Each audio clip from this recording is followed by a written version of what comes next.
स्वास्थ्य मंत्री इरफान अंसारी के बेटे का अस्पताल निरीक्षण वाला रील जब वायरल हुआ तो उसे लेकर मीडिया में खबरें चली, जिसके बाद पिता की तरफ से भावुक बयान सामने आया है। इरफान अंसारी ने बेटे क्रिस अंसारी को लेकर कई बातें सोशल मीडिया पर कही है। उन्होंने साफ तौर से कहा है कि सच्चाई को समझे, मेरे बेटे क्रिस को गलत तरीके से घसीटा जा रहा है। मेरे बेटे क्रिस अंसारी को लेकर जो बातें कुछ मीडिया के माध्यमों और राजनीतिक मानसिकता के लोग फैला रहे हैं वो पूरी तरह से निराधार, भ्रामक और दुर्भावनापूर्ण है। क्रिस रिम्स किसी निरीक्षण या नेतागिरी के लिए नहीं गया था, वह तो अपने शिक्षक श्री आदित्य कुमार झा जी के पिताजी को देखने गया था जो रिम्स में भर्ती है। इसी क्रम में बीती रात कुछ आदिवासी परिवार हमारे आवास पर सहायता के लिए पहुंचे थे, जो रिम्स में अपने परिवार के इलाज को लेकर बेहद परेशान थे। उनके आग्रह पर क्रिस मानवीय आधार पर वहां गया, किसी की तकलीफ कम करने की कोशिश करने। साथ ही संयोग से एक वरिष्ठ पत्रकार बंधु के परिजन भी रिम्स में भर्ती थे, जिन्हें भी सहायता की आवश्यकता थी। क्रिस ने इंसानियत और संवेदनशीलता के भाव से यथासंभव मदद की, बस इतना ही। लेकिन आज जिस तरह इस घटना को तोड़ मरोड़ कर राजनीतिक का रंग चढ़ाकर बिना तथ्यों के प्रस्तुत किया जा रहा है, वह बेहद दुखद और चिंताजनक है।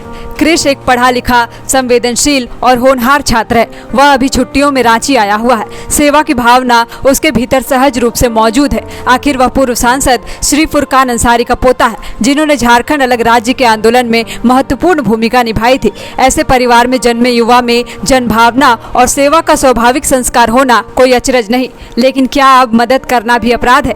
क्रिस बार बार मुझसे एक ही सवाल कर रहा है, पापा क्या लोगों की मदद करना गुनाह है? क्या किसी की तकलीफ देखकर मदद करना नेतागिरी कहलाता है? यह सवाल मुझे भीतर तक तोड़ देता है। मेरा बेटा ना तो किसी किसान को गाड़ी से कुचलता है, ना ही किसी के मुंह पर पेशाब करता है, और ना ही सत्ता के नशे में इंसानियत भूल जाता है। उसने तो बस एक बीमार को देखा और मदद की। क्या अब संवेदनशीलता और करुणा भी अपराध मानी जाएगी? मैं इस सोच से बेहद व्यथित हूँ और सोचने को मजबूर हूँ कि आखिर हमारा समाज किस दिशा में जा रहा है। क्या हर युवा हाथ जो मदद के लिए उठता है अब राजनीति की काली स्याही से रंग दिया जाएगा?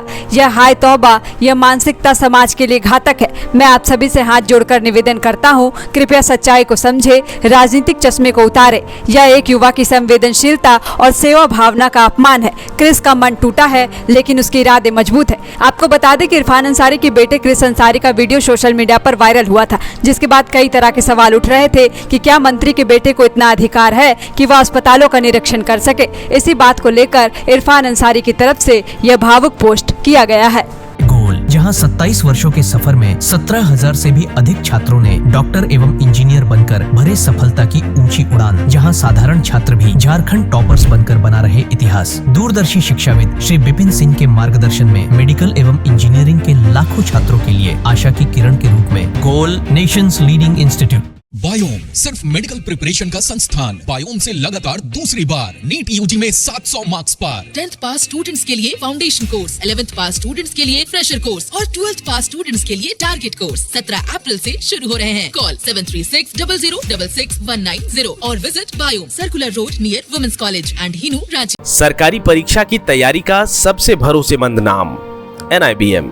अच्छा कोचिंग ढूंढ रहे थे तो फिर गूगल में ही बताया कि यहाँ का रेटिंग भी बहुत अच्छा था। पुरुलिया से आए हैं यहाँ पर कोचिंग करने के लिए। NIBM के बारे में मेरे एक भैया हैं जो पिछले साल ही बैंकिंग यहीं से प्रिपरेशन किए और इस बार IBPS PO में सिलेक्शन लिए। मेरा अभी फाइनल सिलेक्शन हुआ है RRB PO में, उत्तर बिहार ग्रामीण बैंक में। मेरा फाइनल सिलेक्शन RRB PO में हुआ है।